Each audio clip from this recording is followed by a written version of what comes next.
Welcome to another episode of Sips and Screams, where twin sister horror movie fanatics sip themed cocktails and discuss our favorites in the genre. Today we are going back to 1982, a great year, to discuss the OG Poltergeist, written by Steven Spielberg, Michael Grace, and Mark Victor, and directed by Tobe Hooper, although some people say shadow directed by Steven Spielberg as well. Yeah. Starring Heather O'Rourke, Jo Beth Williams, Craig T. Nielsen, the Craig T., Oliver Robbins, Dominic Dunn, and the iconic Zelda Rubinstein.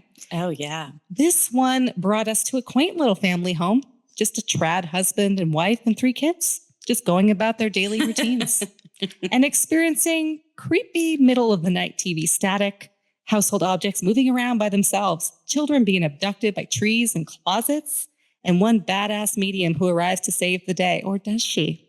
This one is a true horror classic that spawned many imitations, and we cannot wait to dive into all the haunted, slimy details. I'm Ashley, and joining me today, as always, is my twin sister, Allie. Allie, how are you? You don't like the slime, do you?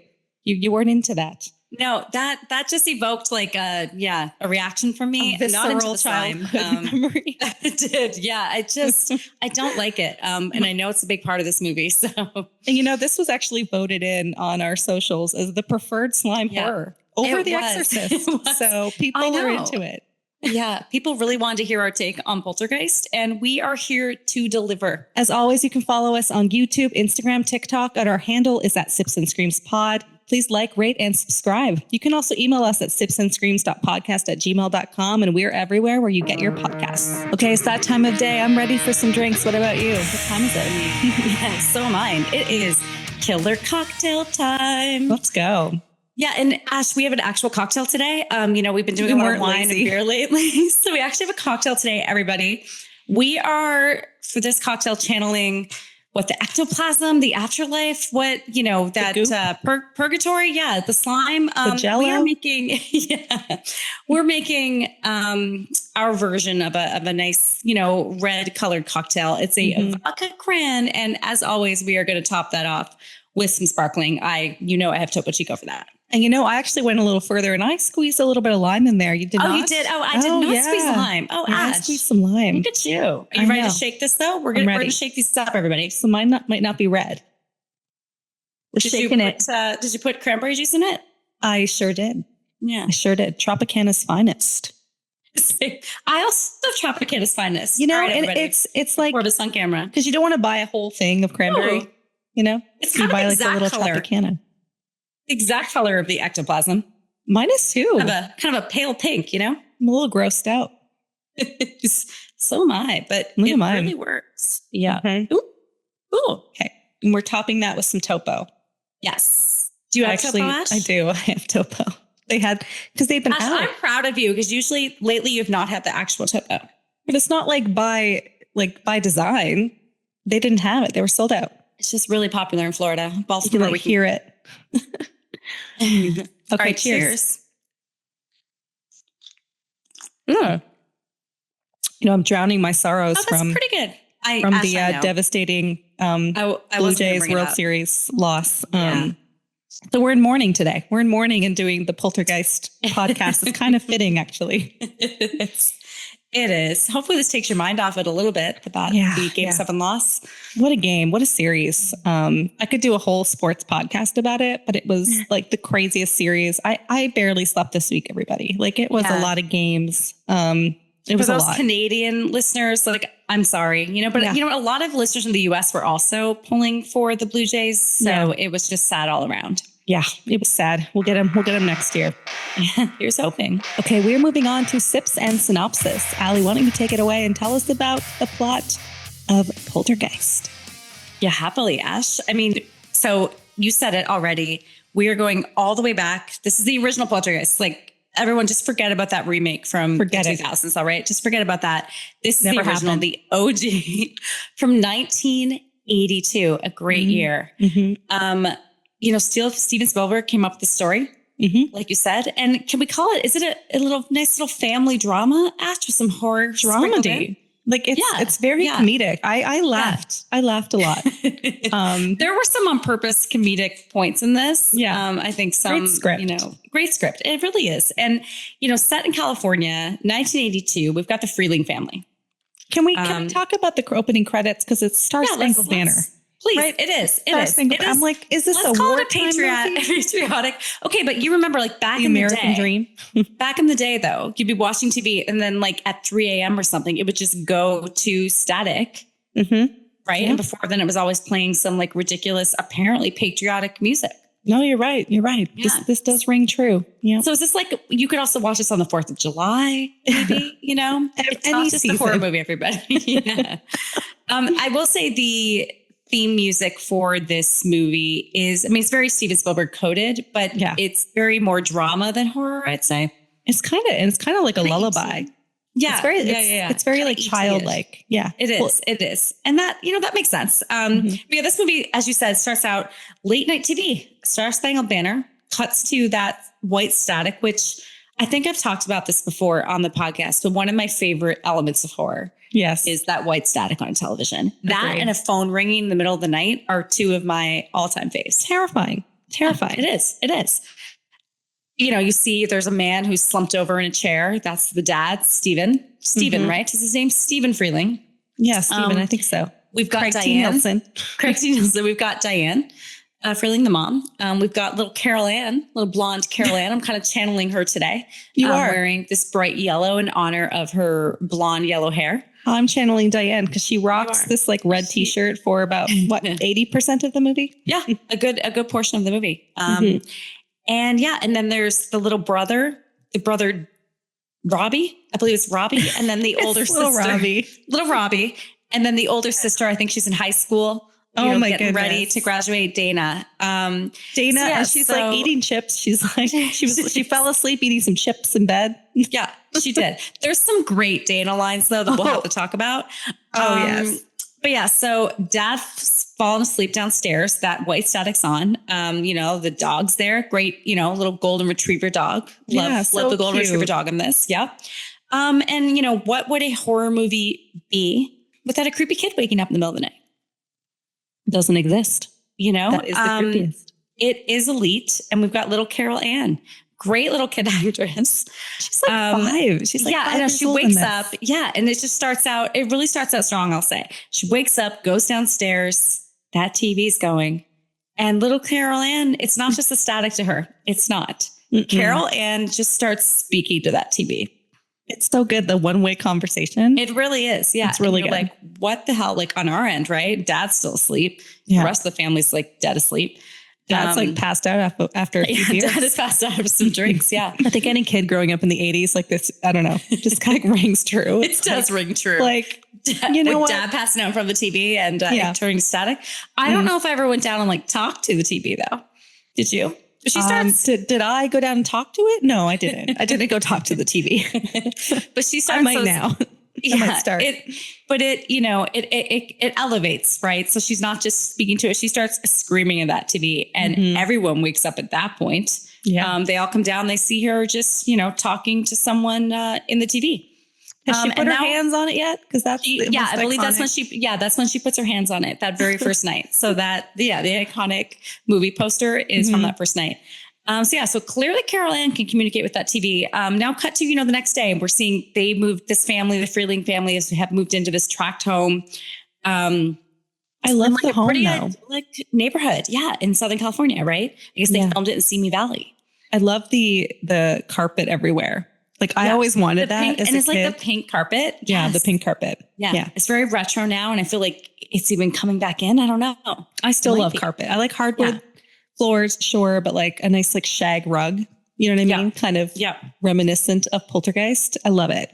That house is cool. They have like a bar set up. It is cool. I know. And they love it. And they're, so, we find out later, right? This Steven, the dad, he's a builder. So they build up these homes and then people move into them.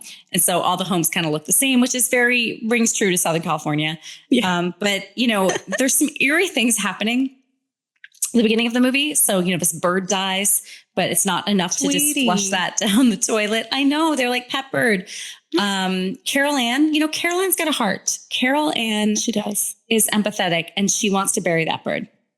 That's a really good scene because she like gives It is a good scene. I know. Like a little paper towel. She puts the things in it. She's like a picture of her, a little paper towel for when he's cold. It's actually a very sad scene, honestly, Ash. Like, now that you bring it up, it's a very sad scene.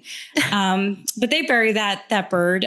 Caroline gets a goldfish. Wait, she comes around real quick though. As soon as it's not even like wants the body, the body isn't even cold, and she's like, "Cold yet? Can I get a goldfish?" Like immediately. It's so like funny. that's kids, right? Yeah, that's kids. But, Carol Ann shares a bedroom with her little brother, Robbie. Little Robbie. Right? They've each got their little like twin beds. And dear God, this bedroom. Ash, this bedroom. Okay. So there's the 2 twin beds. You've got the closet with the light, and they always like having the light on kind of as a night light. But not just that. There is the creepiest clown I've ever seen sitting in a chair, like watching them at night. Why? I can't even with that clown like that. No, that's the stuff that nightmares are made of. I'm like, what? They chose that, but clearly the little boy is really scared of it. So is it, who wants that in there? Because he doesn't. The parents just put it in there. Like, it's going to watch over you. It's the creepiest looking thing ever. Do you think that? Yeah, I actually wonder, listeners, let us know. Out of there. Where did that clown come from? Was that like a gift that the parents put that in there? Is Carol Ann just like a big fan of it or did something? It come with the house? Like, did it just come with the house? Like, every house has a creepy clown? Maybe it did. Jeez. But, I think one thing with this movie, right, is that the TV is very central to it. Yeah. Right? The TV's on a lot. Very central plot point to the movie. Kids are asleep. Goes to the parents' room. Great scene, by the way. This scene, it evokes a lot of nostalgia. So good. So mom and dad laying in bed. Our parents smoking weed in their bedroom. I don't know. I mean, like the 80s nostalgia. I don't think they were. Mom, let us know. Were you?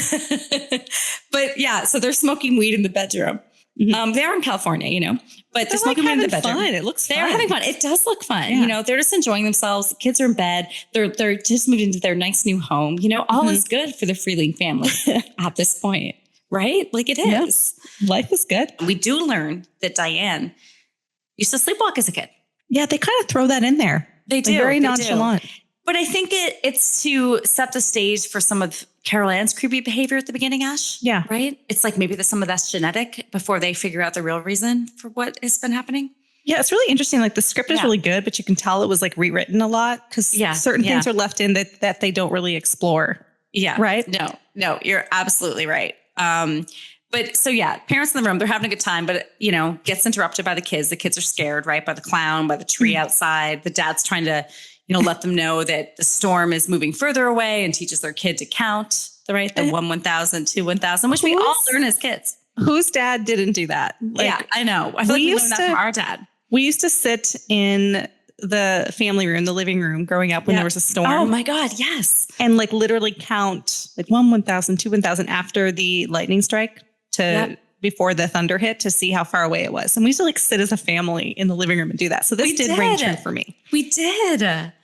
They're absolutely right. And I think, so, there's a storm going on at night. There's that creepy tree, dad's trying to, tell the kids it's okay. But then the kids ultimately end up like in the parents' room, right, to sleep that night. That was funny. Like the real switch. It was. Like in the bed. And, they're in California. So it is interesting, right? There's this crazy storm in California. Earthquake's not, that makes sense, right? But there is some like shaking in the middle of the night and they're like, oh, it like must have been an earthquake, right? Yeah. So kind of one of the very first points in the movie where it just seems like there's something else going on, but they sort of just pass that aside and, oh, just an earthquake. We live in Southern California.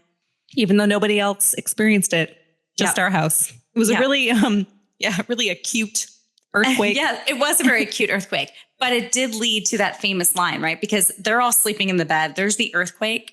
That TV's still on. The TV's just, again, it's just always on. Shut off. It never gets shut off. There's the static. A little Carol Ann goes up to it. She's able to communicate with it. And she says that very famous line. What is it, Ash? They're here. They're here. She like turns around when she says it. I know. Goosebumps when I see that. Very iconic. But at least, the mom seems kind of intrigued by it, right? And is asking kind of what's going on. Was this the first horror movie where the parents were like, "Oh, you don't know what you're talking about." You're absolutely right. Ash. She does. The mom believes the kid. And the next morning they're getting ready in the kitchen, right? And weird things are happening. The silverware is being bent and things like that. The dad goes off to work. They're eating their breakfast. Silverware's bent. Kids go off to school, but little Caroline is not in school yet, right? Little Robbie and Dana are off to school. But, the mom goes outside of the kitchen for 2 seconds, comes back in, and the chairs have all moved. Yeah. Right. But she asked Caroline about it. And she even says, did you see that? And Caroline's like, no, she didn't see it happen. But she's like, it's the TV people. Mm-hmm. Right. And she believes her. Yeah. She does. She does. I will say the mom definitely believes her daughter. So I love about that morning. I mean, this is kind of a cliche, right? Where the kids are the mother has prepared this beautiful breakfast with waffles, always a beautiful eggs, breakfast. Yeah. orange juice, yogurt, everything. Yeah. And then they have one bite and they're off to school. That's such a cliche. Mm-hmm. But then everything that's going on, they're having a pool built in the backyard. They are. And the workers, it's a little problematic. They're oh my God, the workers. They're hitting on their teenage daughter. They are. Who's 16, by the way. Yep. And then they kind of come over and she gives them the finger or something. And then the mother just kind of laughs oh, look at my daughter. I know. It's a little problematic. But then there's this funny scene where one of the workers, the window's open by the kitchen, and he just reaches in and pours himself a cup of coffee and takes and eats food too, doesn't he? It's like a sauce or something that's sitting on the stove, and he licks from the spoon. I'm like, what's happening? And then she goes over, she's like, it's a communal spoon. Charlie, whatever his name is, get out of here, and closes the blind but not the window. It's the funniest scene. No, it is really funny. It is a good scene. And they just kind of laugh it off, oh, they're so silly.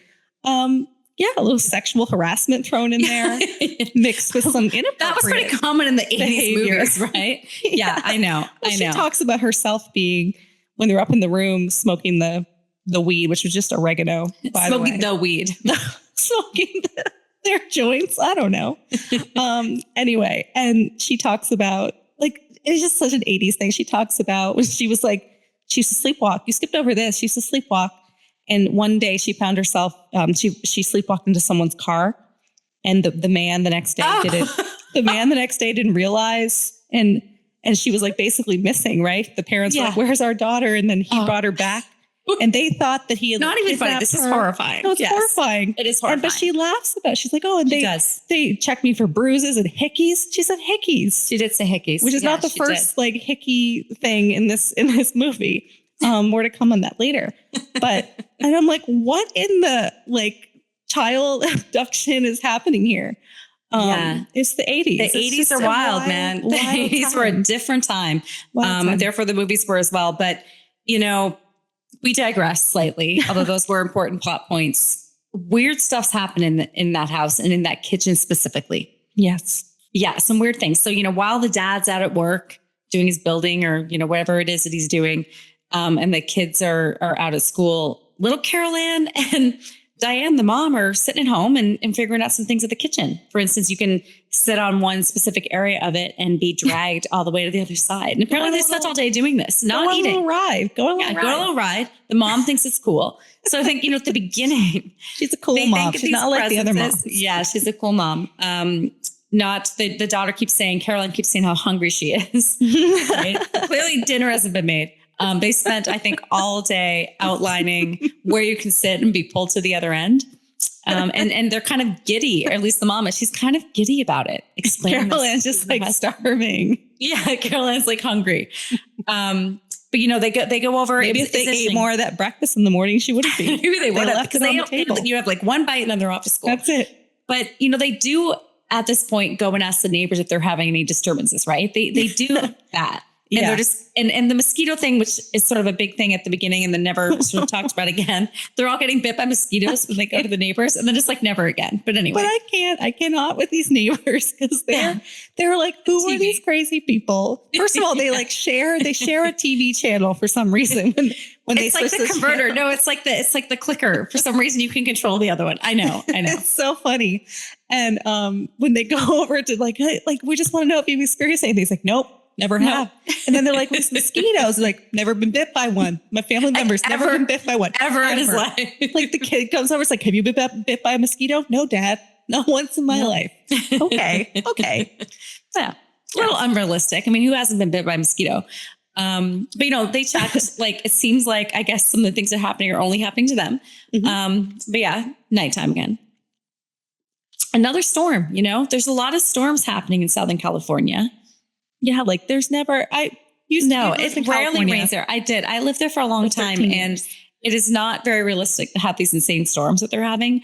But the little son's doing it, doing the counting again. But this time he's realizing that storm's getting closer and closer. What a scene. Yeah. It is about to unfold. It's wild. You've got the tree outside that basically comes alive and goes into like grab the sun. Yeah. Yeah. It grabs the sun. Oh my God. Yeah. It grabs the sun. Meanwhile, there's like a crazy tornado wind in the bedroom. Grabs the sun, takes him out. The parents are very concerned. They go out and save the son, basically, right? They think Carol Ann's safe. Carol Ann, meanwhile, is not safe. She's hanging on for dear life to her bedpost. Dear life to her bed frame. You know what? That's a pretty strong bedpost. Yeah. Like, is that like nailed to the ground? Because that's able to withstand some good amount of wind. No, you're right. You're right. She's just like horizontal, like hanging on. Hanging on. Hanging on as much as she could, but it does not work. And she gets pulled into that closet.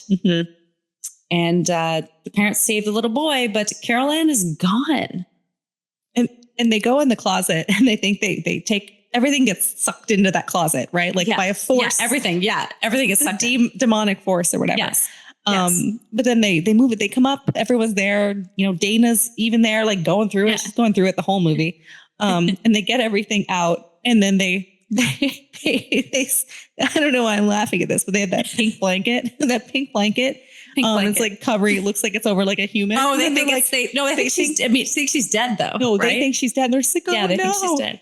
And then they pull that down, and what's underneath? It's the clown. Damn clown. That clown was the goddamn clown. Taunting them. But no Carol Ann. She's gone. Where is she? They're like, Dana, go check your room. Yeah, like, they're checking. She's nowhere to be found. They were down in the living room. That TV's on again, right? It was static. It's the middle of the night. The TV's static. Again, they do not shut TVs off in this movie. No. They hear Carol Ann in that TV. I mean, Mommy. And like, that would be, right, probably the last place you would assume that your little the girl TV? is. Yeah. Within the TV. Sucked in the TV. Sucked in. So they're looking around. They're like, what is going on? Just now she's on the TV, but they can communicate with her, right? They can talk to her. She kind of sounds far away. Yeah. But yeah, little Carol Ann in the TV. Crazy things are happening in the house. But I will say, they're sort of accepting of this, right? And they immediately go to the parapsychologist. So cut to now, they're like, a modern family. Yeah, they're accepting it. It's like, okay, all right, our daughter is not here. We hear her in the TV. Something weird is going on. Let me go find our local parapsychologist, right? But at the local university. At the local university.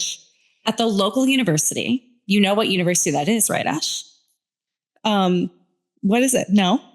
Oh, well, the local university that they filmed at was actually University of California, Irvine. Oh, it was UCI. Yes, it was the Langston Library. I immediately, obviously when I watched this back in the day, didn't know that. Tell. Yeah, I know. More on that later, everybody. University of California, Irvine is where they filmed that outdoor scene with the parapsychologist. It's really come full circle for Allie. She'll really talk about that later. Yeah, I will. I will. You'll learn more in a little bit. But yeah, so, Dad's gone to talk to them, the paranormal investigators. It seems like a little bit of time has passed. They come to the house, like the dad's just like drinking beer in the middle of the day. I had that noted. I'm like, how much time has passed? Because Dad's not looking great. Been too much. No, he's not. They seem really used to it. Yeah. Like, this is just, oh, well, there's like crazy wind in that room. We don't go in there. We can communicate with Carol Ann through the TV every once in a while. A few times a day. Don't go in. That's that room that's boarded up that we don't talk about. Yeah, we don't talk about it. But they do learn, right? The parapsychologists tell them that it's poltergeists likely. These poltergeists are associated with an individual, a specific individual. So it seems Well, they explain the difference between a haunting, right, and the poltergeist, yes. Which I found actually educational. I enjoyed that little explanation. I enjoyed that too. Exposition. Yeah. And the haunting is like a house. It haunts a house. Yeah, and it lasts longer. Lasts longer. goes after a specific person, but it's shorter.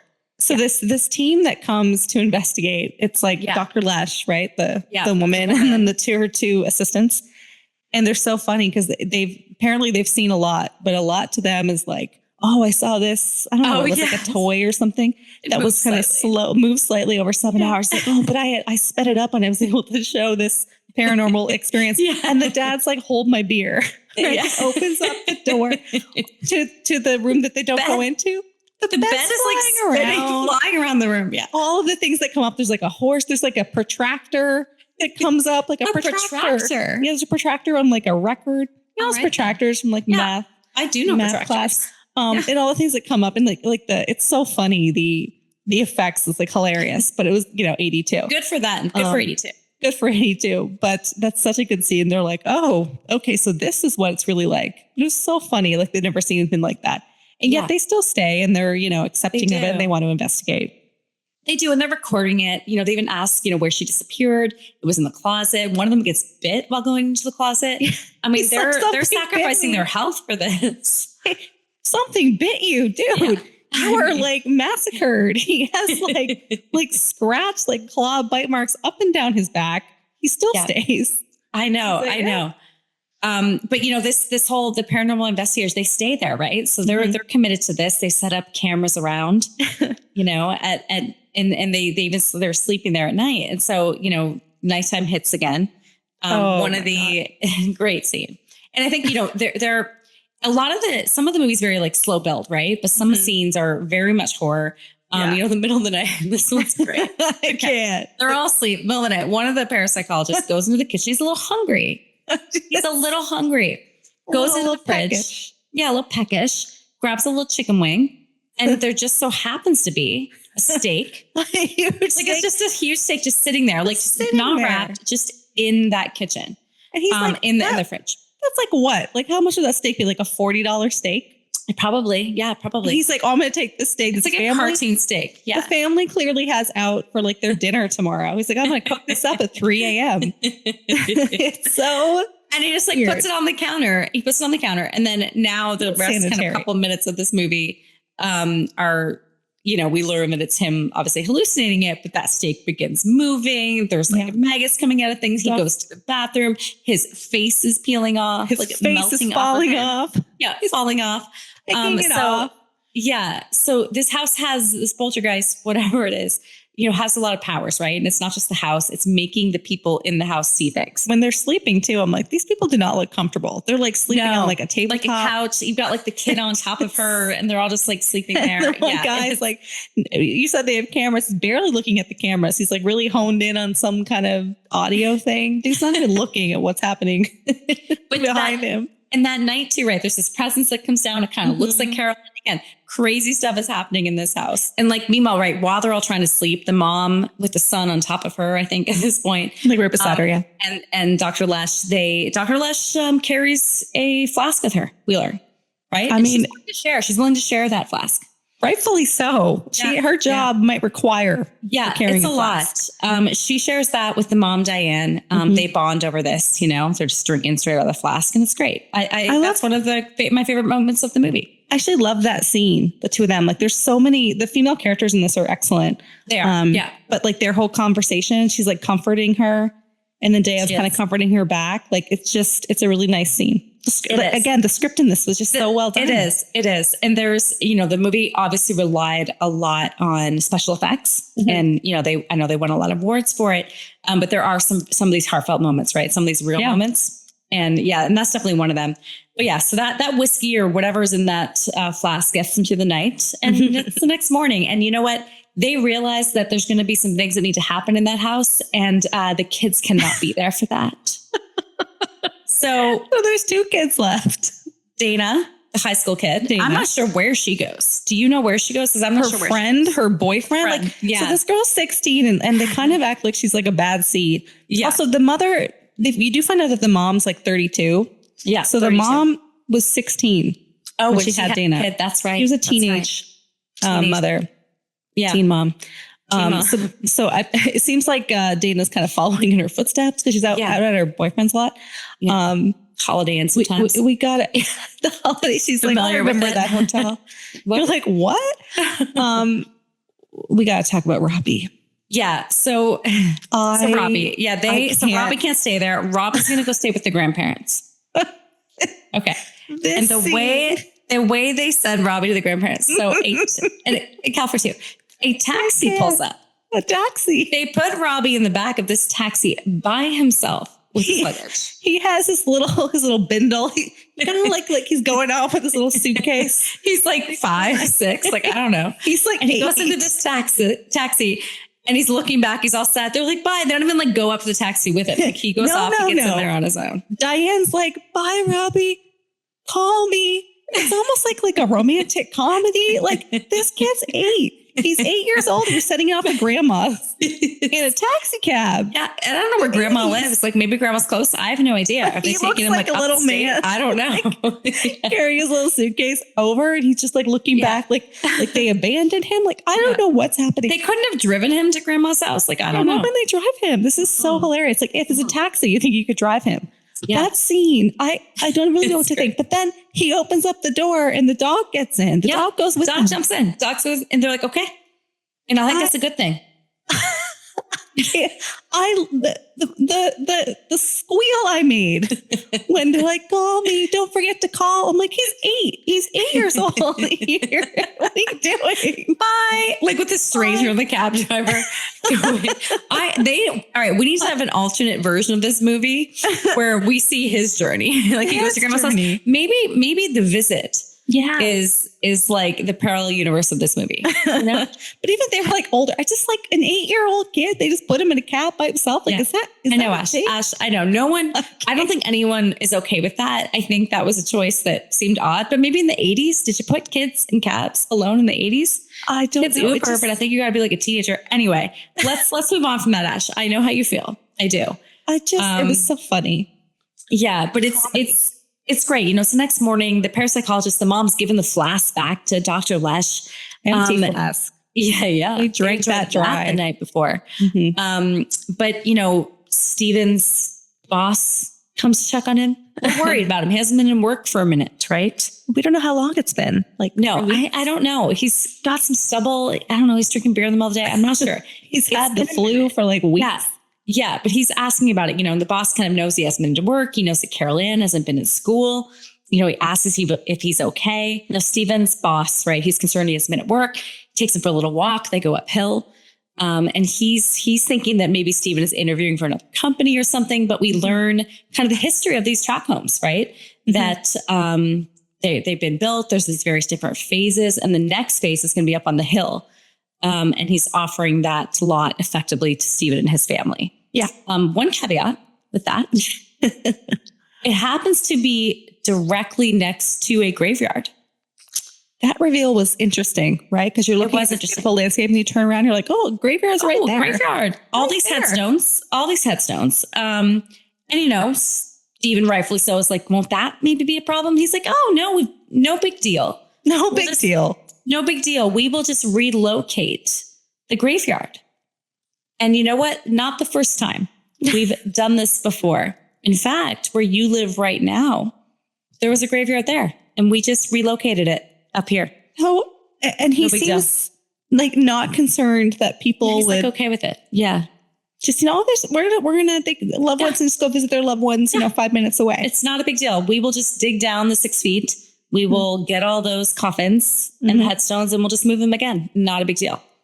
That is not a thing, right? Like you can't actually do that. I'm pretty sure there's a law. Gosh, I don't know, but I'm sure it's not. That seems odd. Yeah. So, you know, you're learning that there were some interesting things that happened in this neighborhood, right? And I think, you know, I don't know if he's starting to put it together, but definitely there might be a reason for some of this paranormal activity is happening in their house. We are now at what seems like at least kind of the third act of the movie. Mm-hmm. And these parapsychologists did not do them wrong. They said they'd be back and they came back with a goddamn force. Secret weapon. Yeah, secret weapon. Iconic. Tangina, the actress Zelda, played her. Mm-hmm. And she's a medium of sorts, I guess, Ash. Is that what she is? Self-proclaimed, yes. Yeah. self-proclaimed medium. She's good at cleaning houses, right? Oh, so good. Yeah. So she goes in, she's immediately sensing some things, right? She's small in stature. She is. Yes. Like she's 4'3", right? Is she 4'3" in real life? She's 4'3" in real life. Okay. Yeah. Yeah. And that voice, I mean. And she's 4'3" in real life. She had like a pituitary gland disorder, right? So she's like 4'3". Okay. I did not know that. But my goodness, does she pack a punch? She just like really takes over the screen. She does. When she's on screen, it's her. It's her. And she's going through that scene. She's directing them, right? She's like, get out of my way, effectively, they're in her way. And she senses something up in that bedroom. When she goes in and she's asking about it and they let her know, right? That was Carol Ann's room. And she immediately sort of knows what's going on here. Yeah. That Carol Ann is in the house. She does reassure them of that. I love that scene. It is a great scene, this monologue by her. And the way she speaks it too, right? It's very, it's a calm, right? Yeah. It is calm. Comforting. It is. And she tells them that there's no death, that Carol Ann is a living presence in the spiritual plane with sort of these people that don't know they're dead yet, but have not crossed over. And so they're attracted to her life force effectively. Right. And so it's interesting learning about that. And these souls that haven't crossed over, they're in this like perpetual dream state. They need to get to the light. So she's telling them that basically Carol Ann needs to help them get to the light so that they can cross over. But Carol Ann shouldn't go to that light. Don't go with them. Just leave them there and turn around. Don't go with them, right? But these presence, these spirits, they are not the bad ones. There's also an evil presence in there with her. And, kind of acting as a child, I don't know, this evil force, Tangina even calls it, right? This evil force is a beast effectively. And that obviously is terrifying, Diane and Stephen. But she tells, she has a plan. Tangina has a plan for them. And it's really going to be driven by Diane, by the mom. Yeah. Right. That the mom can call to her and the mom is going to have to maybe do something she doesn't want to do. She might have to lie to Carol Ann. Yeah. She might have to be strict with Carol Ann, but the mom and dad, they both agree to basically follow Tangina's lead on this. I would follow Tangina off a bridge, to be honest. I don't know. I trust her implicitly. She comes in, she commands the room. I'm yes, Tangina. Does. Yes. Yeah. Clean this house. For that. I trust you. And she has a plan. So, it's not just about the mom. She's home alone it a bit, she's getting some tennis balls ready. She sensed that there's an entryway to this unearthly world where the spirits are, and there's an exit point too, and they're both within the house. So they get these tennis balls, they put numbers on them. They have a rope. Why are they numbered? So that they can tell, I guess, when they throw them in, when they throw them out. Yeah, that it was the same one. So they at least had to have lettering on them so they knew it was the same one. So now they're in the room, right? So, Tangina, she's kind of got no fear. They're in this room. There's crazy wind. There's all this insane light. She's like, get me the tennis balls, right? She throws a tennis ball in. One of the other parapsychologists is downstairs. It goes into the closet and it exits into the living room, right? So she's confirming that things that go in to that world can come out. Yeah. Right. With those tennis balls. There's this visual representation of what's about to happen. It really is. And so, she's like, okay, get me the rope, going in. I'm going in. And the mom's like, you've never done this before. I'm going in. And then Zella's like, okay, you're right. Immediately. She lets that mom go in. Good point. Go ahead. You're right about that. So they tie that rope around the mom. And even to be fair, I will say Stephen, the dad, did offer to go in, right? In her place. But I think Diane made a good point, who's going to hold it, right? Because they have to hold the force. All right. So Diane's going on in. They're holding her with that rope, right? The dad. Lots of things are happening in there. There's the crazy beast ends up coming out, but ultimately she is able to grab Carol Ann and they fall. They make their way out, right? And they fall into that living room. Yeah. Not without being covered by that red slime. The goop. And it disturbs me Jello. very much. It's Jello, right? Is it Jello? I don't know, Ash. Yeah. In any case, it's really disgusting. But you know what? The mom was able to do it. The mom got Carol Ann out. They immediately take them to the bathtub. They wash them up, and they're both okay. Yeah. Right? They breathe again. Carol Ann doesn't seem to remember what happened. And Tangina's like, this house is clean. Oh, this house is clean. How does she say my it? job. That is the best. She looks at the camera too. So they're filming all of this, right? And she like turns to the camera. She's like getting camera ready. Mm-hmm. So glasses on, and she tells that camera, "This house is now clean. This house is clean." Yes. Yeah. I mean, there's different ways you could say it, right? But she really delivered. She did. She did. She was great. She's a great part of this movie. She did her job. Now it's, they're cut to the next several days. Maybe it's the next day, maybe a few days later. They're moving out, rightfully so. Yeah. Get out of there. Yeah, they're getting out of there. We do see that, as they're all packing up, it seems like Carolyn doesn't really remember what happened. Diane, she's got some gray in her hair. Yeah. Yeah. So going into that, I know. Going into reminiscent of some other movies. Absolutely it is. The daughter makes a comment on it, like, when are you going to take care of that? I think it looks really good. I do too. It did. It looked good. It was a nice little, and she's like some 32. Highlights almost. Yeah. It looked good on her. Yeah, it did. But the dad has to go take care of some things at the office. I don't know what, but he's gone for a while. But their he's plan like is they're quitting, going to right? Yeah, like he's out of it. He was offered a promotion and he's like, I'm out. Yeah, I got to get out of here. I can't deal with this.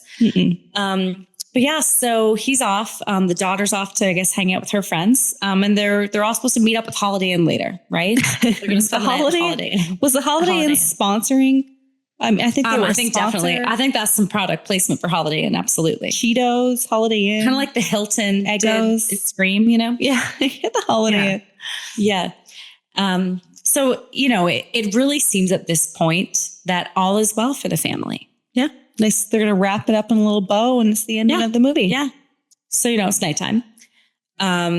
Mom is going to take her daughter up on her suggestion. She's going to dye her hair, right? So she's got some hair dye. She's getting ready for a bath, gets that bath going. The kids are playing in their room. She's like, can you tuck yourselves in? They're like, okay.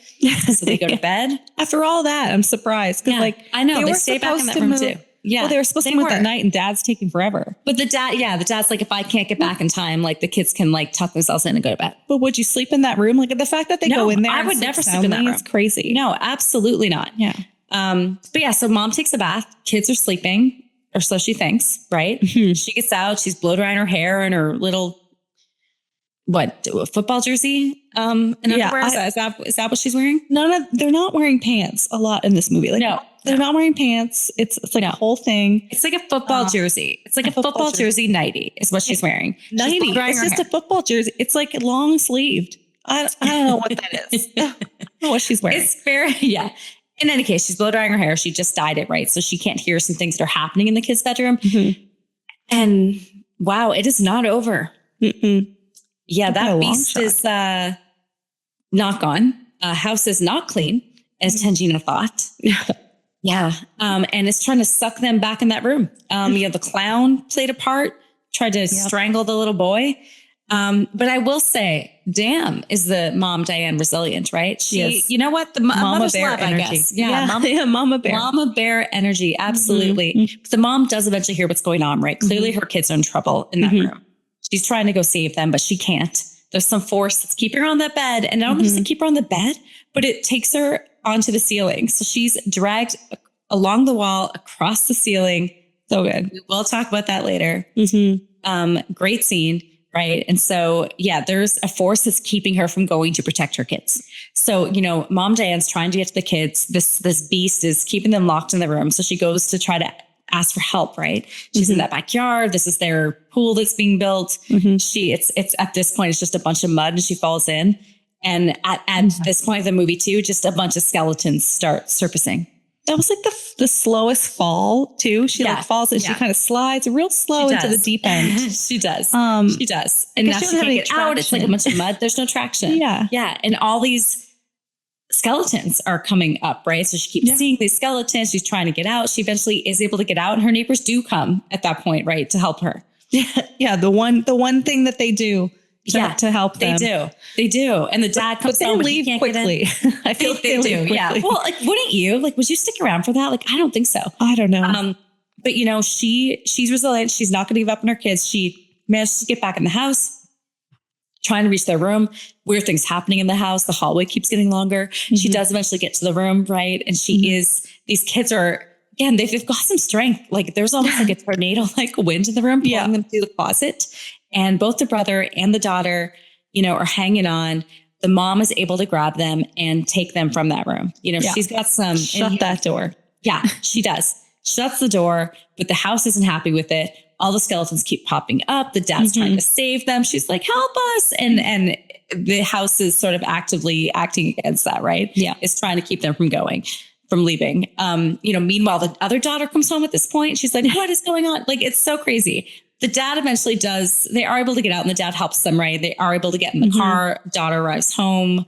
But when they're in the car, did you clock this? It's so funny.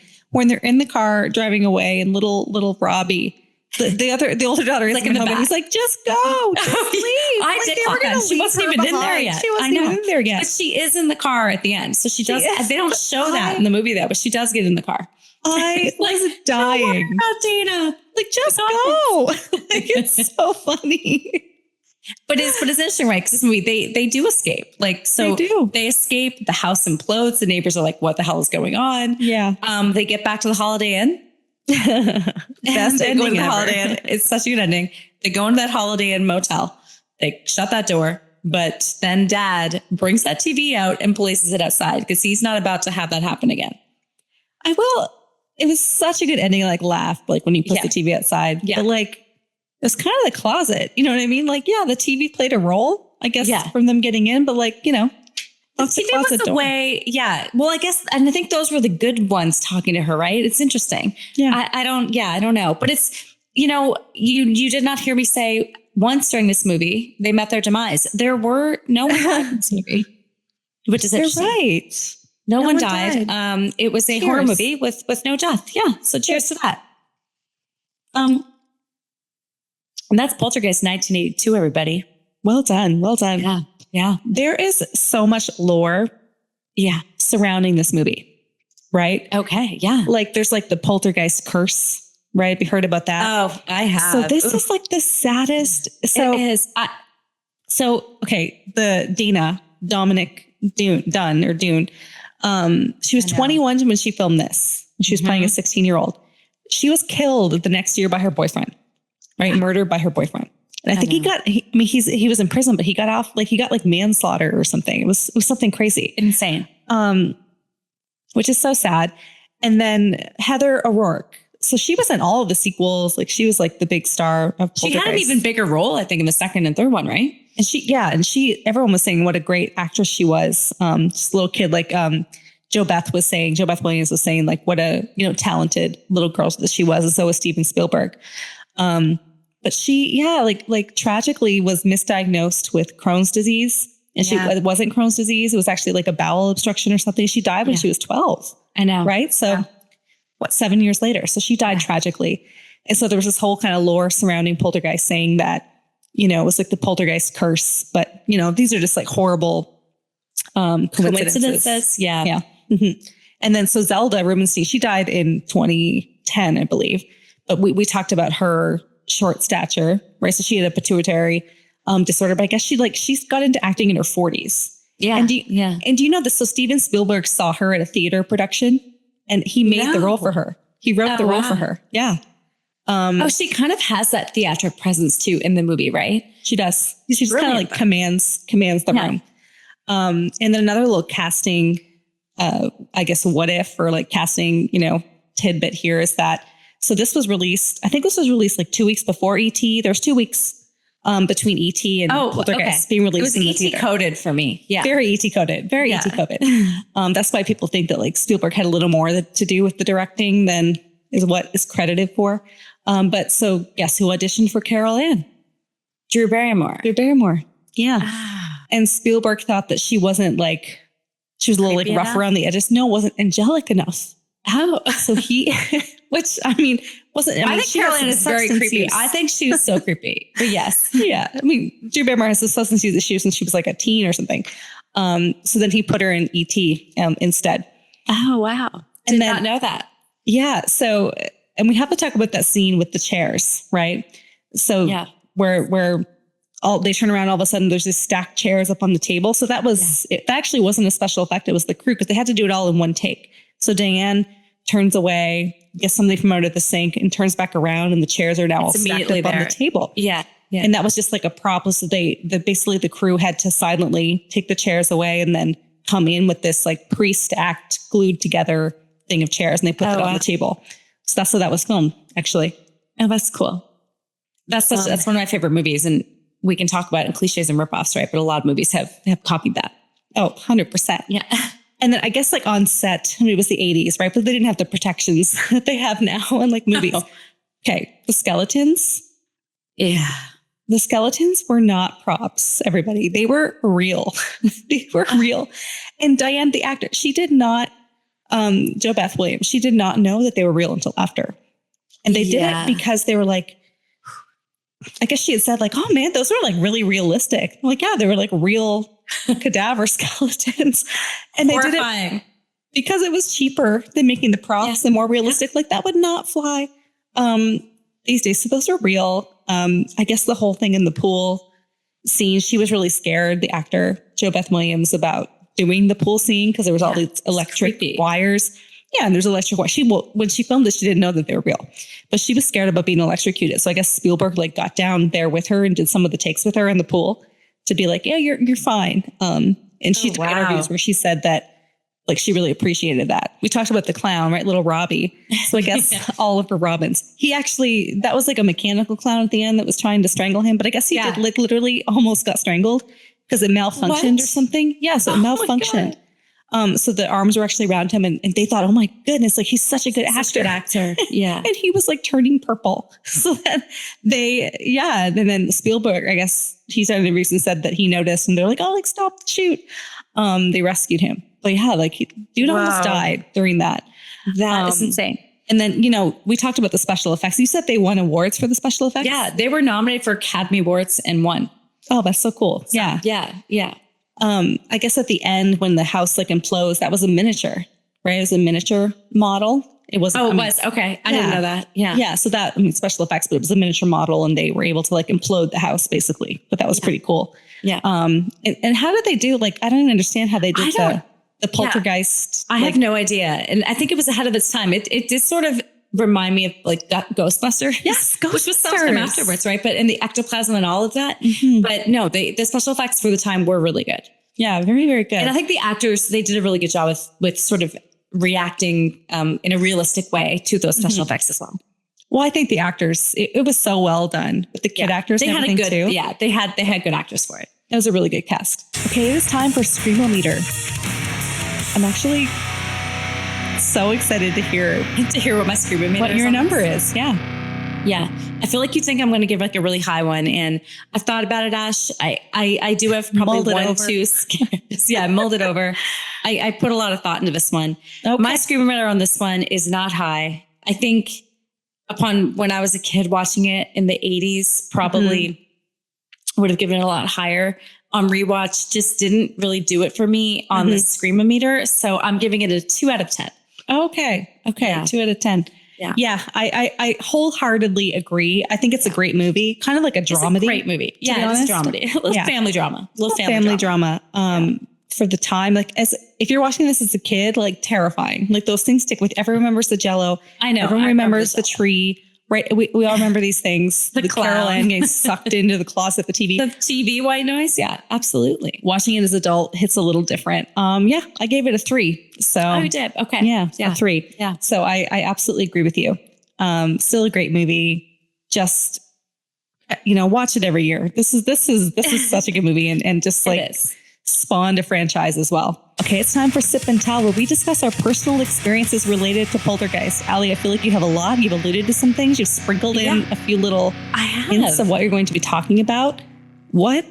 The biggest one for me, and it was so funny because I was watching this with current husband on rewatch, right? And we're watching it earlier this week with CH. And it goes to the scene where they go to meet with the parapsychologist. And I'm like, wait, is that? I'm like, yes, it is. So they filmed the outside of, where the parapsychologist's office was at University of California, Irvine. And that's crazy. That's my alma mater, everybody. Went there for grad school. Yeah. PhD, biomedical engineering, definitely walked by Langston Library many times. Mm-hmm. So I absolutely knew, where the outside of that was. So it was great to see that. Mm-hmm. And so That's so cool. I didn't actually know that. I thought you were going to talk more about. Recognize it, yeah. I did not recognize it. I recognized kind of where it was filmed, but to me, like, so UCI has the University Hills area, and they had that where it looked exactly like it, where they kept like building up. Right, so the people that had the houses up were basically looking over all the houses on the bottom, right? So I feel like that kind of looked where you lived. It was similar. It was filmed in Simi Valley, so like an hour north, I think, of where I lived in Irvine. Yeah, but kind of that same architecture, right? So it was great. Yeah, and the track homes, they keep building it. And one more sip and tell for me, and I'm going to suspect that you have the exact same one, Ash. Oh, I bet those blankets in the kids' room. The blankets. Tell me you have that too. I have it written down. Are my childhood. Childhood. I think ours was blue. Oh no, we had the blue and the pink. We had a blue and a pink one. Yeah. It's like that. They were like that wool blanket with like that kind of satin on the edge. And it's such a big part of this movie. And in the 80s, I think everyone had those. And they weren't like, okay, these things were not even comfortable. Like a wool blanket. They were like warm.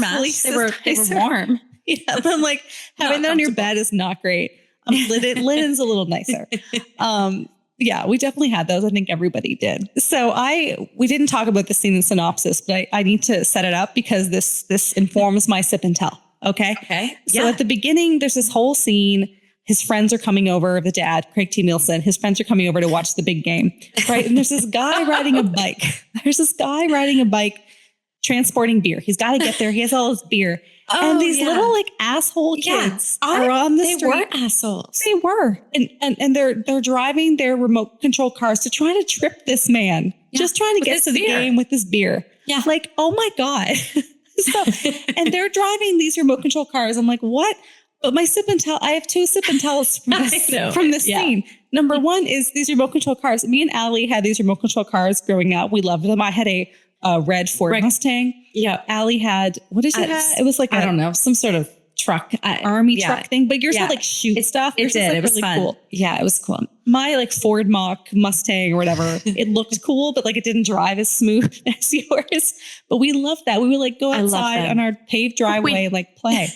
We did not do that. We did not trip people to like trip them with the beer. No. That's like crazy. Yeah. Also, like, what kind of range do you have on this like receiver? Like that's pretty powerful. Yeah. Okay, so that's the one. And then the scene continues. This poor guy just has his beer. They trip him, by the way. He falls over.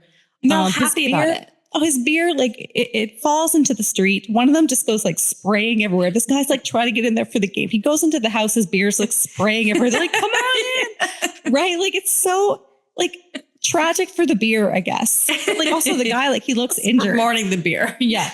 So this is my other sip and tell. So I lived in a college town in Missouri for a while. I was working there.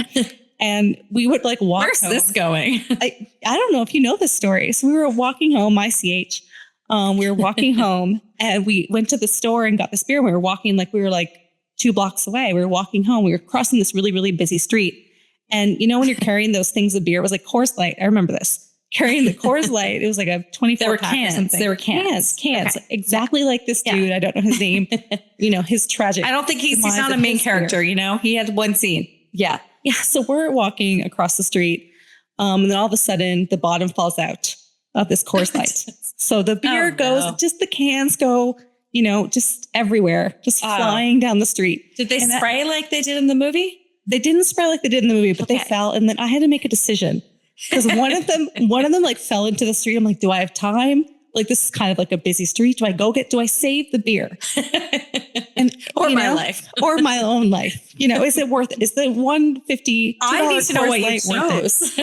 We let one of the beers go. Okay, you did. You chose your life. Because, you know, we were like watching a game or something. I'm like, oh, I want the beer for tonight. So we kind of like quickly, as a team effort, we like gathered the beer. But we did let one of them go on the street. Anyway, so that actually happened to me. So I was watching this dude and I'm like, yeah, like that can happen. And like, you have to make some decisions, like save yourself or save the beer. So that was my sip and tell. I'd like to think that you maybe made someone's night that night though, because they're like, free beer, you know, they were one Coors Light. Yeah.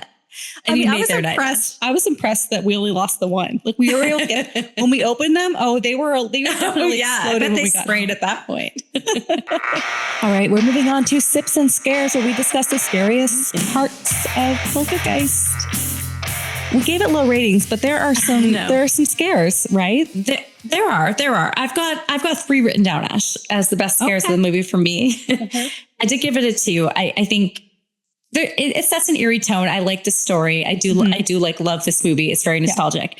Best scares for me, I think the number 1 is just that white noise in general with Carol Ann talking through it. Yeah. Right. I think that right away, especially that the opening scene with the dad passed out after drinking or whatever, you know, the national anthem playing, it goes to the white noise and the little girl going down and speaking to the TV. That is incredibly creepy. Love that part of the movie. Second one for me is at some point, I think, you know, as the mom just wants to check in on that room and the bedroom when Carolyn's missing, she opens the door and she just hears all that screaming. That was quite terrifying. Yeah. I love that part. And then finally for me, the kitchen part with the stacked chairs. I think that's been used a lot. It was very effective at the time. One of the first times that they did that. And it was, you just weren't expecting it. It happened so quickly. Absolutely terrifying. That's the one that like people remember too. Right. She turns around and she's like, the TV people. And Carol Ann's like, yeah, right. That whole scene is so amazing. I also liked it when Carol Ann, we talked about at the beginning when she's like, they're here, right? Just kind of creepy. You're like, what's here? Little what's actress. happening? Such a good actress. So good. I mean, the tree taking little Robbie. Come on, the tree coming through the window and taking Robbie, like eating him, basically. That's so scary. Okay, you know what? I should have said that because I feel like I had nightmares about that as a kid. I think every kid has had nightmares about a tree coming, because the tree kind of looks like a person with like arms. It did look like there was like a head. Yeah. No, that was terrifying. I agree with you. Completely agree with you, Ash. And just the whole like closet, because like kids are always scared of the closet. The fact that the closet could actually take you. I mean, that was effective. It was. I guess Spielberg, like he was scared of like trees and clowns. That's why he like put them in the screenplay. I mean, that clown is ridiculous. Yeah, that clown's crazy. But why does it sit there? Why? I don't know. Okay, I thought maybe you would provide answers as to why that clown sat and watched them at night. I don't know. I didn't talk about this in my sip and tell, but it was in the same city with the beer. We had this like weird store that had, I don't even know what to call it. I remember the store. Okay, you're going to have to post this on Insta because I know exactly the photo you're speaking I wonder if it's still there. Okay. Yeah. There was a store with a bunch of like knickknacks. I don't even know what's in this store. It looks like that clown. Yeah, they had things on display in the front, and they had the creepiest clown I've ever seen, just kind of posed at the front. I'm like, who's going in there and buying that on Broadway Street in Columbia, Missouri?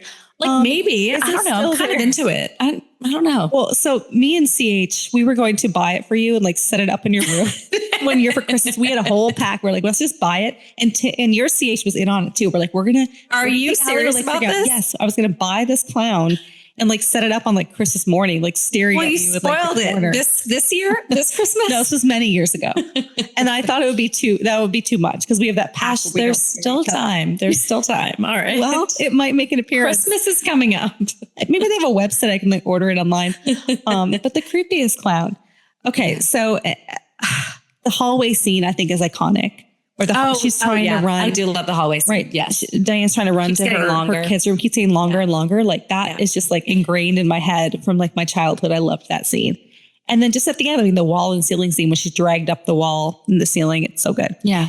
And I will say in general too, the way you thought it was over and it wasn't. Yeah. Yeah. Yeah. I love that aspect of the movie. They lull you into a false sense of security and then they flip the script. So really, really, really well done. Okay, it's time for cliches and ripoffs. This is a doozy. I feel like this was 82. Like everything since has ripped it off, and they did rip off a couple of things on their own. But yeah, they did. Yeah. They did. Okay, well, go ahead. What do you got? Well, I mean, everything since has ripped off the kitchen scene. Right. I mean, we've seen it in so many different movies. Sixth Sense is a huge one, right? No, Sixth Sense is a like shot for shot remake of it. Yeah. Except they don't have the chairs. They have Cole sitting at the table with the cupboards being opened. Cabinets opening. Yes, the cabinets. Yes. Yeah. That's like we talked about that in our Sixth Sense episode. We did. But that was so good. And I mean, I think a huge one for me that ripped off Poltergeist was Nightmare on Elm Street. And I didn't know. Oh, yeah. I forgot and I didn't know. So Nightmare on Elm Street with Nancy getting the gray hair, right? Yes. Completely the same as this. Also, the Diane being dragged across the ceiling, like that first, girl that was killed in it. And also what she wore was very reminiscent no of pants. Johnny Depp's character. But also Johnny Depp's character with Johnny Depp's character. Yes. With the right, the football. Yeah. You're so right. Yeah. White noise. We have to talk about white noise. Yeah, white noise. Absolutely. And I love white noise. I love white that noise. movie. I love Michael that movie. Keaton. We have to do white noise. White noise on its own is just like a great movie. Completely inspired, ripped off Poltergeist. Yeah, 100%. 100%. Inspired by Poltergeist, but like I think they actually take the white noise on the TV stack to a whole nother level. It is such a good movie. It's actually scary. Yes. What else you got? I've got one that maybe I don't know if you've thought of this one. Titanic. What? Titanic. Let me explain. Oh, please do. All right, don't know where this is going. You're going to get this. All right. When Tangina's leading them into the closet, right? And we've got the rope around Diane. Steven's holding on to it. They embrace before she goes in and she's like, don't let go. And I won't let go. And they don't let go and I won't let go is such a big like line in this movie. And as we all know, a reach. With Rose and Jack, no, I watched this movie and she was saying, don't let go. And it completely reminded me of Titanic. And I don't think I'm the only one. Listeners, let me know. Do you have any others? I mean, Amityville. The whole ending scene. Amityville. The ending scene with the house imploding and them driving away. 100% Amityville. Yeah, 100% Amityville. The end. At least this one, they took the dog. Right, Amityville, the guy had to go back and get the dog. So this was better for me than Amityville. I know, but at least the dad did go back and redeem himself and get the dog in Amityville. He did. But the wife was like, just go. And this one, the kid was like, just go. They were going to leave by Dana. Just leave her. She's good. She's good. She'll make her way to the Holiday Inn. She knows the way. Oh. In terms of cliches, when Marty, the investigator assistant, is looking into the mirror and like peeling his face off, like how many of those have we seen? Have we seen that in It? A lot. I know. Right? It is a big one where like they make you hallucinate stuff. That one's been done like time and time again. It has. I'm disappointed. I'm actually disappointed in you in one that you didn't mention. I'm disappointed. Okay, I know where I'm going with this. Pet Cemetery. Like, what are you talking about? Pet Cemetery drink. This is so Pet Cemetery coded. They like the burial ground. When the burial ground. Yes. When the boss comes and takes him on that long hike, that's like what's Judge or whatever the dude. Taking him on the hike, like explaining things. All right. Like, you know what? Absolutely. Tweety, You're absolutely Tweety died and they buried Tweety. That is in a pet cemetery. They have their own pet cemetery in the backyard. And like, there's also just a ton of humans buried back there. A ton of they don't even know about. Yeah. They buried Tweety though. It's so funny because it's like where they're constructing the pool. And the mom is it funny? This. I mean, it's not funny. Okay. It's like not funny. Haha. It's like interesting. So the mom like buries Tweety and then they're like the next day they're like building the pool, like Tweety's makeshift grave, like, coffin comes up or whatever. I'm disappointed. I mean, I am disappointed in you. Okay. You should be. And I'm disappointed in myself, actually. Yeah. So you should be. Yeah. Okay. So Stranger Things, the ectoplasm, the grossness of that weird but like thing. That ectoplasm, like Ghostbusters. I mean, the ectoplasm is in a lot of things. Yeah. Yeah. This is very Stranger Things. Okay. Like the upside down world and all of that. This is very like Stranger Things. Absolutely. Going back to the dude on the bike, right? He's riding that bike. Friday the 13th. Favorite. Is it Friday the 13th, but also like E.T., right? When they're riding the bike. Yeah. Like the bicycle thing. Friday the 13th. Now and then, right? The guy riding the bike. Oh God. Okay. Ash just wants any opportunity to bring up Now and Then. You love that. Now and Then is your Pet Cemetery. I love it. All right. Now and Then. I have another one here. When they're burying Tweety, right? So Carol Ann puts in the licorice. She puts in the paper towel. She puts in the picture, right? And they have that little cigar box. It's not decorated, but then they go bury it. It really reminds me of that episode of The Office, where a bird also passed away. And they had this ceremony for the bird. They do like a sacrifice to like a porcupine. That it is related to Pet Cemetery. It's so funny. So that to me, like, I thought The Office was just like paying homage to it. Okay, we're moving on to alternate endings. Drum roll, please. Are there alternate endings in Poltergeist 1982? You tell me. I hope so. There are not alternate endings filmed. You disappoint me. I know. I'm sorry. How could there not be? There is I guess so the much budget went into the special effects, you know? No, there's so much to talk about. There's not alternate endings. There are so many deleted scenes. Okay. There's so many like deviations from the original script, and I want to get into it right now. So Spielberg, like his involvement in all of this. It was supposed to be this and like E.T. Apparently, were supposed to be some sequel to Encounters, Close Encounters of the Third Kind, and then he like wanted to change it to a ghost story, right? So that it was really weird. Yeah, it was supposed to be about like aliens and stuff coming in. Yeah, and then they changed it to a ghost story. And I guess the first, and you actually said this quote, which is so interesting. Like throughout the synopsis, you said like it's nighttime. Like the original draft was called Nighttime. Which is weird. Oh, really? Yeah. And then the next draft was called... at night. Most of it was at night. And then there were a couple daytime scenes. Yeah. And then the next draft was called It's Nighttime, which is interesting. So originally in Spielberg's like kind of first iteration of it, Carol Ann isn't kidnapped. She's possessed. Right. So she's possessed by one of the ghosts. And then I guess like the family, like so she's haunting the house, and then the family like flees. They leave the house. They leave her. So I guess they think she's dead. And then, so there isn't an alternate ending, but there was a TV version. This movie was all over the TV. Like everybody remembers like growing up in the 80s, like this TV. It was always on. This movie was always on TV. So they made it. Tangina was like haunting our, like, I know she's a good person in the movie, but she's kind of haunted your dreams a little bit. Yeah, she definitely did. Yeah. So in 1985, they did like the TV version after it was released in the theaters, and they changed the scene where the assistant is like clawing at his face. Yes. Right. Okay. So instead of like him like clawing, which was like hilarious, by the way, because it was some like skin thing over like a dummy where he's like clawing at his face. They changed it so he just kind of like sees himself as like a corpse, basically kind of briefly, but they don't have like the clawing. So they made it a little more like PG, I guess, for TV. Okay. That was too much for the kids. Just too much. The face melting on. And then there's two more that I want to talk about deletions. So they had a deleted character, which kind of fills in some of the gaps. So it wasn't necessarily necessary. So when they go to the parapsychology department at UCI, which you mentioned, the library. Yes. So I guess there was this whole other character who was this older professor dude, and Dr. Lesh, him and her were kind of like in like a relationship or something. I don't know if it was like a mentor-mentee. Oh, right. No, you didn't need it at all. No. But I guess it explains a few things. It explains a few things. So she goes to him and shows him some of the artifacts that fell from the ceiling, right? They're like the watches. Right. Yeah. There was, the watches. They're old antique things that fell from the ceiling. And one of the things that she shows him was this like really weird thing. And apparently it was like a muzzle device that they used to use to keep corpse mouths shut. Why would you have to keep a corpse mouth shut? I don't know. Apparently it's like going open. I don't know. But apparently that was like one of the things. Trying to speak? Yeah, I don't know. I don't know what this was. Maybe it was something to like keep them from like haunting. I don't know.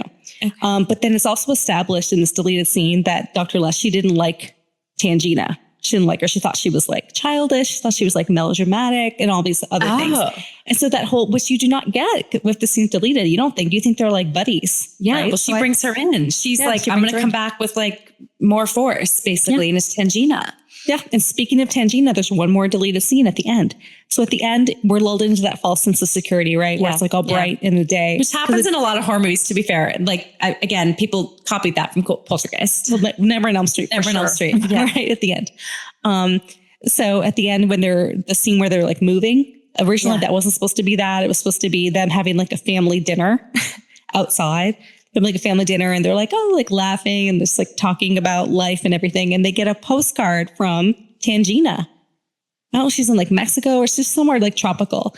And they get a postcard from her, and she's on vacation with like a younger boyfriend, basically. And that's what it is. And they're like, oh, Tangina. They call her like Aunt Tangina.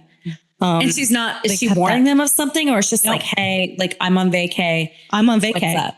Like, yeah, with my boyfriend, my boy toy or whatever. So Tangina's boy toy. That I didn't think that would be a deleted scene, you know, not on my bingo card. Yeah. So I guess they cut that one. I don't think a lot of those were. I think it's okay that was cut from the movie. Yeah. Keep her more as like the expert, which they explore more in the sequels. Yeah. All right. It's time for the villain. Allie, what do you got? Who's the villain? Who's the villain in Poltergeist? There's one to talk. Yeah, one villain in Poltergeist, but it's the obvious one. I know you're going to take it upstream. It is the boss, the builder, Stephen's boss, who built it all, who relocated the gravestones, but not the corpses. He's the villain of this movie. I mean, he set all this into motion. 100% the villain of Poltergeist. Well, he actually led to the most iconic little monologue line. He's like, you took the gravestones, but not the bodies. Not the bodies. The bodies. And he came to that realization pretty quick too, right? Really quick. I mean, I guess if you're seeing a bunch of skeletons pop up, you realize it. He's putting two and two together. Yeah, he is. He is. So just the gravestones were relocated. The bodies were still under that entire development. Yeah. Okay. I mean, you're more upstream than me. Here's my villain. I am. Yeah. This is my villain. The parents having a TV in their room, right? Is it cable or is it TV? It's Bash. I don't know. Like, what goes to static? I think it's like the TV. Like, but back in the day, they didn't have any cable programming past like 2 or 3 a.m. Remember? Right. And it would go to static because there was no programming on. It's not on like 24/7. So maybe it's cable programming. If you didn't have that static 1982 cable programming. But isn't the static a good thing because it was a way she was able to communicate with them? I mean, it'd be a savior in a way. It could have been. Yeah. It was a way for her to, but the TV, she keeps talking about the TV people. Maybe you're right. Because when you watch it, it seems like they come out of the TV. Because like when she's at the beginning, there's like these weird things like emanating from the TV. Yeah. And if the TV wasn't there, there'd be no like portal, right, for them to communicate. Right. So I just think they had way too many TVs in this house. They did. And they watched way too much TV and they never shut shut it off. Yeah. Right? It was, Mm-hmm. I think that's also part of the villain. And to me, Robbie was kind of annoying. Wanted to drive away without his sister. Yeah. Like, come on. I liked Dana. Dana had some good lines in it, all right? She's just trying to be a teenager.